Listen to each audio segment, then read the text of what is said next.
Hello everyone, welcome to my YouTube channel Bedu Basu and welcome to a new video. আশা করি বুঝতেই পেরে গেছো আজকের ভিডিওটা একদম অন্য রকমের হতে চলেছে। আজ আমি তোমাদের সাথে শেয়ার করব যে শ্রাবণ মাসে মেয়েরা কেন সবুজ রঙের চুড়ি পরে। আমি যেটুকুটা জানি সেটাই তোমাদের সাথে শেয়ার করব। তো ভিডিওটা শেষ পর্যন্ত দেখো, আর কেমন লাগলো আমাকে অবশ্যই কমেন্ট করে জানিও।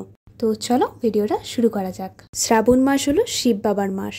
আষাঢ় মাসের সংক্রান্তির পর শ্রাবণ মাস শুরু। অনেকেই খেয়াল করে থাকবেন এই শ্রাবণে মেয়েরা হাতে সবুজ কাচের চুড়ি পরে, কিন্তু সবুজ কাচের চুড়ি ও পোশাক পরলেও এর নেপথ্যে থাকা আসল কারণ কিন্তু অনেকেরই অজানা। পুরাণ মতে শ্রাবণ মাসকে ভগবান শিবের জন্মমাস হিসেবে উৎসর্গ করা হয়। এই সময়ে চারিদিক বর্ষার জলে পুষ্ট হয়ে প্রকৃতি হয়ে ওঠে সবুজাভ এবং শস্য শ্যামলা।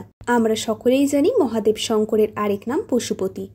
পশু পাখিরা যেহেতু প্রকৃতিতে লালিত পালিত হয়, তাই পশুদের পাশাপাশি প্রকৃতিও দেবাদিদেবের খুব কাছের এবং খুব প্রিয়। আর এই প্রকৃতি সতেজ ও পূর্ণ অবস্থায় সর্বদা সবুজ রং ধারণ করে। এই সবুজ রং বিশুদ্ধতা, সতেজতা ও পবিত্রতার প্রতীক।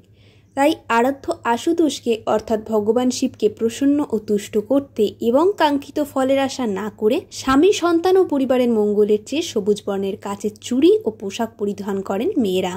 মনে করা হয় সবুজ রঙের কাচের চুড়ি পরিধান করলে স্বামী দীর্ঘজীবী হয় এবং স্ত্রীর প্রতি ভালোবাসা বৃদ্ধি পায় স্বামীর। অবিবাহিতরা শিবের ন্যায় স্বামী লাভের আশায় এই নিয়ম পালন করে থাকেন।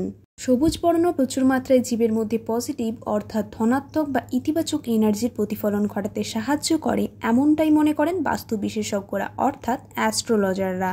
তোমরা লক্ষ্য করে দেখবে, মানসিক ভারসাম্যহীনতা বা মানসিক অশান্তিতে ভুগলে বা মনের যে কোনো খারাপ পরিস্থিতি হলেই ডাক্তাররা পাহাড়ে ঘুরে আসতে পরামর্শ দেয়। কেন জানো? কারণ পাহাড়ে অধিক মাত্রায় সবুজ পরিবেশ বিরাজ করে, যা মনকে শান্ত ও শীতল করে। এমনকি তোমরা লক্ষ্য করে দেখবে, অপারেশন থিয়েটারে ডাক্তাররা কিন্তু সবুজ রঙের পোশাক পরিধান করে। কেন জানো?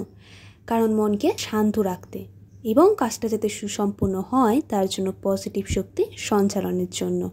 তো আজকের এই অন্যরকমের ভিডিওটা তোমাদের কেমন লাগলো আমাকে অবশ্যই কমেন্ট করে জানিও। যদি ভালো লেগে থাকে তাহলে চ্যানেলটা সাবস্ক্রাইব করে দিও আর বন্ধুদের সাথেও শেয়ার করে দিও। আজকের জন্য টাটা।